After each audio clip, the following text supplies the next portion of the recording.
One of the landmark of God, or the attribute of God, is the fact that God is good. Good morning, you're welcome to Daily Dose. I bring you word from the Lord. Romans chapter 8 and verse 28. It says, we know that in all things God works for good with those who love him, those whom he has called according to his purpose. You know, one of the landmark of God, or the attribute of God, is the fact that God is good. It's difficult for humans to understand that God is good, because some people will say things like, hey, if God is good, how come bad things happen to good people? Understand that God inherently is good. There is, in fact, he's so good that there is no darkness in him.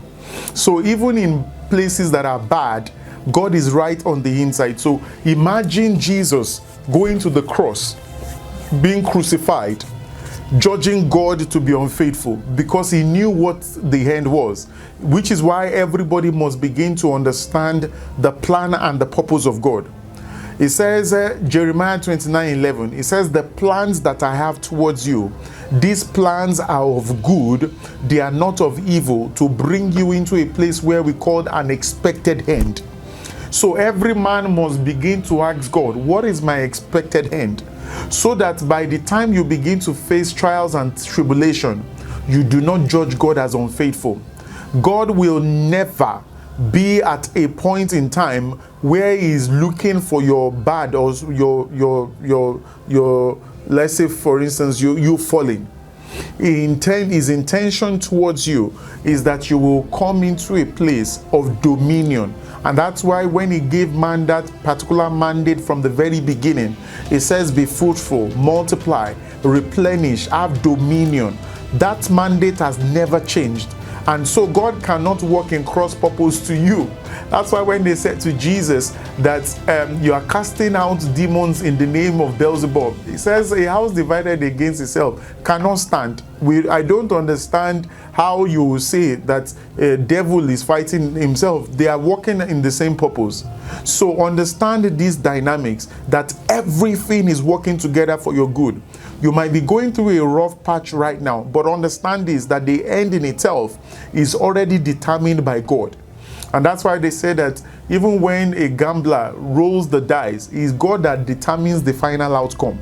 So believe in this particular concept, that God has your best interest at heart. He says, while you were yet sinners, I died for you. So you can't judge him unfaithful on certain events, because those events does not even make you a failure, so to speak, or does not determine what the final outcome of your life is. It is just a step in the right direction.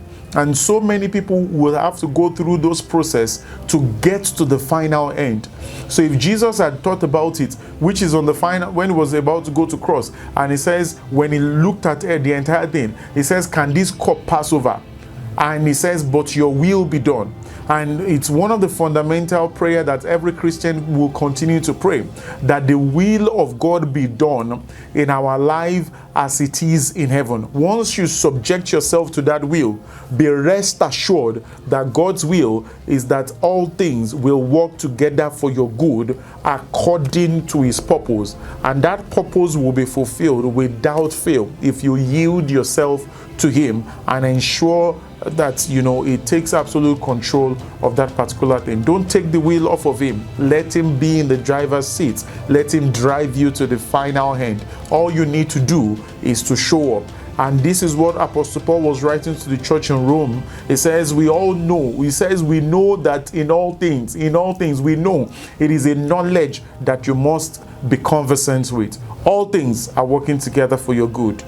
God bless you. I will see you tomorrow on another episode of the Daily Dose. Till then, keep liking, keep sharing, and ensure to subscribe. God bless you.